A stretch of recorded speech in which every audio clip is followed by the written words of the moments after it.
In order to increase the probability of my fiancée passing her K-1 interview in Colombia, I thought it important to have a firm understanding of how the process evolves, specific to the one consulate that performs the interviews, Bogota.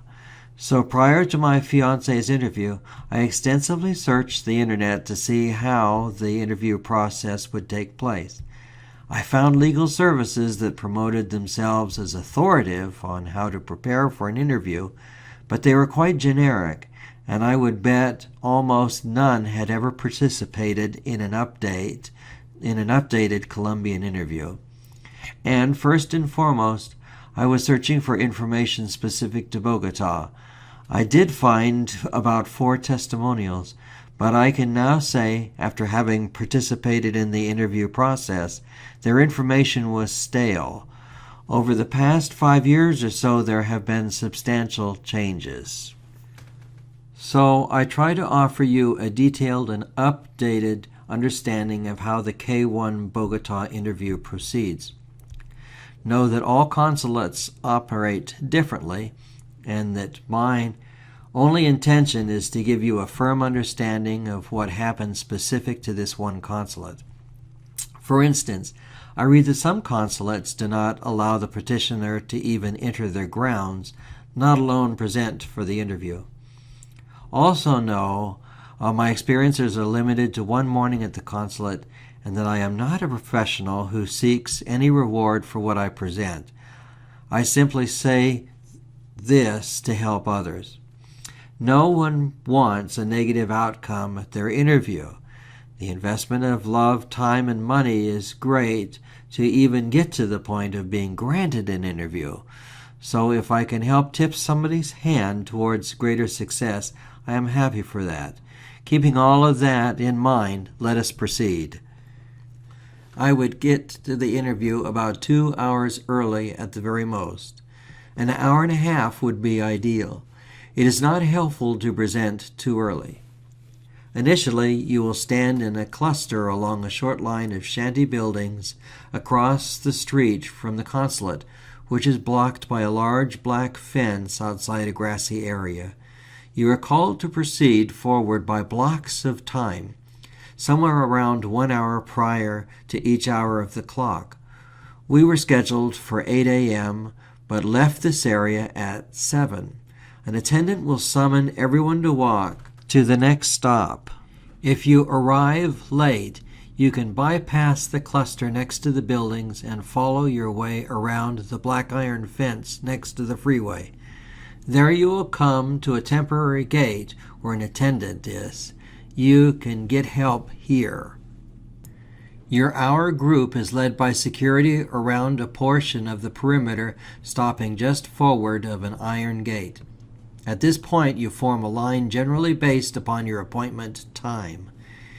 Here, several workers will give you a list of the paperwork the consulate wishes to review, as well as their order. I never found any of the workers to be less than fully helpful and kind, and they are obviously Colombian natives. Count on them only speaking Spanish. Once they quickly review your papers and have you shuffle them into correct order, they give you a green initialed sticky paper to wear. By the way, a substantial number of the papers the consulate asks for in their mailed pre-appointment packet as of our interview date, they did not ask for or in any way wish to review. I would highly recommend you take everything included in your list of documents instruction page and then be happy when they ask not to see all. For those in line today, they did not take any fiancé divorce papers. Also, they took only 2 of the 6 fiancé passport pictures. Do make sure that your fiancé's name is written on the back of these pictures. They did not take the translation of the fiancé birth certificate.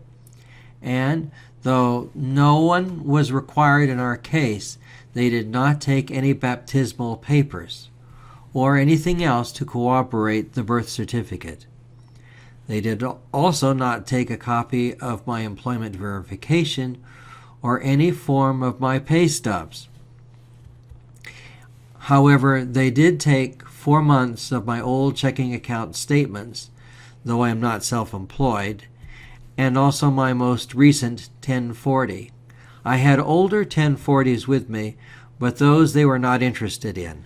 So for our October interview, they only wished to review the following papers: fiancé passport, 2 fiancé pictures with her name on the back, a certified birth certificate less the translation, a police certification less the translation, evidence of support form, make sure the petitioner signs this, the thicker of the 2 medical packets given at the end of the exam, make sure those are unopened, the petitioner's certified divorced papers, their last 1040, and several months of the petitioner's checking account statements. Obviously, this is a much more streamlined approach than what is found in the Consulate Instruction Packet 3,4 under List of Documents. You are ushered into a small room where security ensures you have your sticky paper while you place your removable belongings, to include your belt but not your shoes, through a metal detector. This is mostly as you would do in an airport. You will also pass through a metal sweep. By the way, security allows cell phones to pass through, despite what your consulate instructions say. Once through that, you pass the door and are finally inside the consulate grounds.